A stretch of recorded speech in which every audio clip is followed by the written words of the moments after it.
Hey, good morning, folks. Here's an interesting little, I guess, the story, more of an announcement from the creators of Star Trek, how they're saying there are new female and male characters who are transgender and non-binary. So, hey, bravo, Star Trek! You're doing, the first interracial kiss, the first lesbian kiss, the first female black lead in Star Trek. I mean, it's like, okay, now we're doing transgender non-binary, which is like whoop-de-doo-dah-day.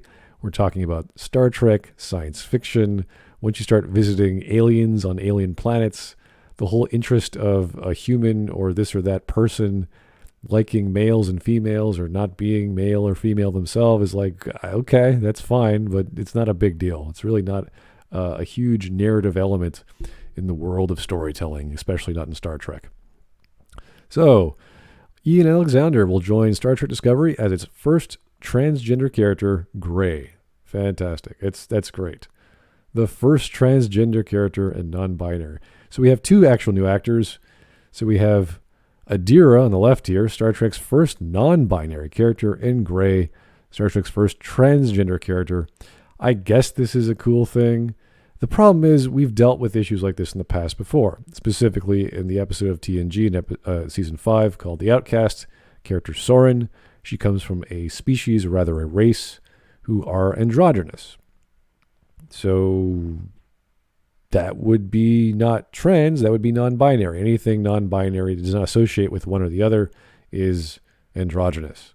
So now if you look at sex in general, from Star Trek, they've dealt with it in a variety of ways. We have Odan from TNG, who was a Trill who fell in love with Beverly Crusher. Odan's host gets sick, and they got to get a new one, and it ends up being a female. Crusher can't deal with that. That's that.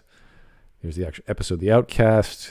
Here's the first lesbian kiss, again with Trills. So this is sort of a faux pas, or kind of an illegal thing to have these sorts of feelings from past experiences or past lives. But that's the beauty of science fiction. You get to do cool stuff like that. Let's see, we have the DS9 Mirror Universe with Kira, who was like a sociopath, and she ended up loving herself the most. So she liked the actual Kira Nerys in our universe, or in the DS9 universe. All kinds of wonderful stories. This one I really like, Cogenitor.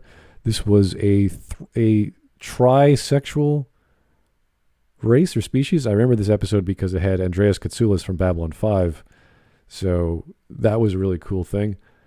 Here's another one from Liaison, where Picard is being seduced by an alien who changes his appearance. It's actually a male.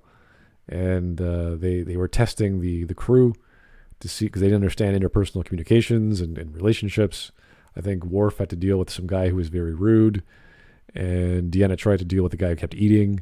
So Picard had to deal with this woman who wanted companionship, which ended up being a male, I believe. So these issues are kind of like not a big deal.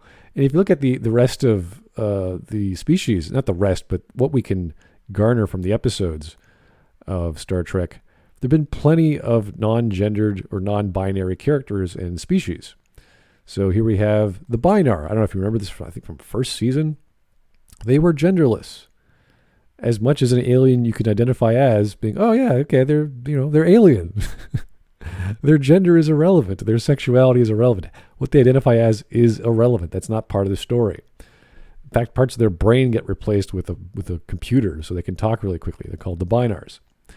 Here's the Anaxinars, androgynous humanoid species that lives for 400 years. That's cool. Who cares about their sexuality? Who cares about what genitals they have? It's not relevant to the story. It's nice to have as an element, but it's not the focus of the story because those things are silly. It's not worth talking about. Here's another one. The Xindi. The Xindi were a species that all came from the same planet, and there were 6 of them. And this is one of them called the Insectoids. And wow, it's the first genderless asexual reproduction of insectoid intelligent species. Ooh, see, no one really cares, but hey, it's science fiction. And of course you have the Janai, which was from the Outcast episode. Now, the strange thing about about this episode is they do actually talk about the reproduction method, which is interesting, but it's not important. It's not relevant to the conflict. The conflict of the story has to do with Soren and their having feelings for another species who happens to be male, and they're identifying as female, and that's sort of a faux pas in their culture. So that's interesting for the conflict. How they reproduce is not important. And when you actually start analyzing that, it doesn't make a heck of a lot of sense either. So they try to make the definition of gender in Star Trek saying, well, there's androgynous species like the Genii, but there's also hermaphroditic species, which are opposite to androgynous because you're either one or the other, whereas androgynous is neither. Hermaphrodites are both. So it's like, okay, what exactly? How does this work? How do they reproduce? So this is a conversation with Soren and Riker. I think it was on the shuttlecraft. I can't recall. But the Genii mating and reproduction was a long ritual full of variety and invention. It was considered extremely pleasurable. In the last stage, a fibrous husk was inseminated by the two parents. So here we have a distinction here. If you're inseminating something, you're a male. And if both parents are inseminating something, that means they're both male. Okay? That's just nature. But if they're androgynous, that means they're hermaphrodites if they're both doing insemination, unless the fibrous husk is artificial and brought about by technological means or something else. In that case, then they'd both be male anyway. So we have to then imply this fibrous husk is like an egg, and then this thing is inseminated later or independent of the two bodies. The fetus is then incubated inside the husk.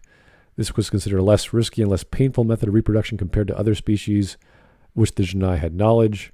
So whether they did this through evolutionary means or technological means is rather unclear, but it's still unclear as to how this actually works, how these people procreate, because they wouldn't have these emotions if they're both doing insemination, because then they naturally see, oh, we're masculine.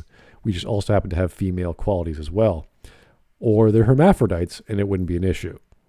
So once you get to the nitty-gritty of things, the meat and tubes as they were, you would go, oh, this doesn't make any sense. So the issue is not the details of how they actually procreate. That's not the point of the episode. The point of the episode is the conflict of Genii and her identification with her gender in her society. And it's not that Star Trek doesn't deal with these issues. We've had black and white, the race issues done before in, Let That Be Your Last Battlefield. We had Code of Honor, which was also a racial thing that was probably the opposite of what you expect from a TNG episode. But these things are nothing new. They're nothing special. If this is a thing that Star Trek is pushing the boundaries where people are transgender this or non-binary that, it's like, yeah, okay. Not a big deal, but definitely not the first of its kind. We've seen all sorts of different genders and sexes and trisexes all throughout Star Trek. So not a big deal, guys. Probably not the first time it's been done. Just so you know your Star Trek, guys, okay? Anyway, thanks for listening. Have yourself a great day.